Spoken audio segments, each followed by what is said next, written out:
Welcome to this video on thallium, often described as a stealth toxin. This briefing explores the clinical and forensic profile of element 81.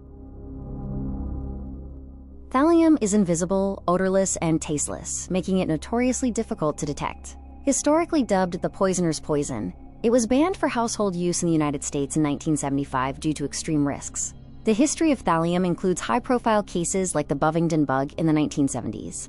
Forensic breakthroughs in these cases allowed for the detection of thallium even in cremated remains. While dangerous, thallium has modern applications in medicine, such as cardiovascular stress imaging, as well as in optics and high-temperature superconductors. Production is strictly managed. Thallium acts as a Trojan horse in the body.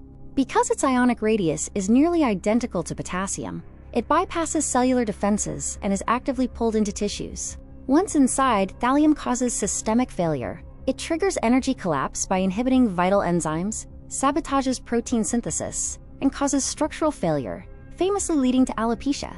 The toxicity of thallium progresses through three phases: initial distribution, CNS and tissue penetration, and finally, a persistent enterohepatic recycling phase that complicates clearance. Clinically, exposure manifests in three stages: acute gastrointestinal distress, the hallmark neurological onset, often described as, quote, walking on hot coals, and finally, late-stage dermatological symptoms like hair loss. Thallium is a diagnostic trap, frequently mimicking conditions like Guillain-Barré syndrome or liver failure, which often delays proper treatment. The key differentiator for clinicians is the combination of severe neuropathy and delayed alopecia, which serves as a pathognomonic sign of thallium poisoning. For definitive testing, 24-hour urine analysis via mass spectrometry is the gold standard.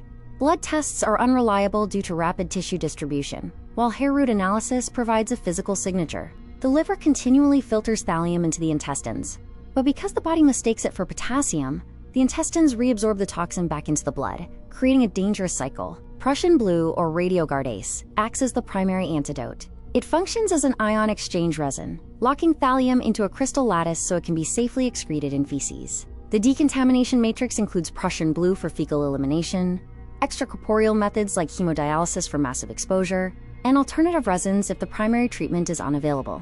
In summary, thallium is a master of elemental deception. Survival depends on recognizing its unique timeline and deploying specialized countermeasures to outsmart its molecular mimicry.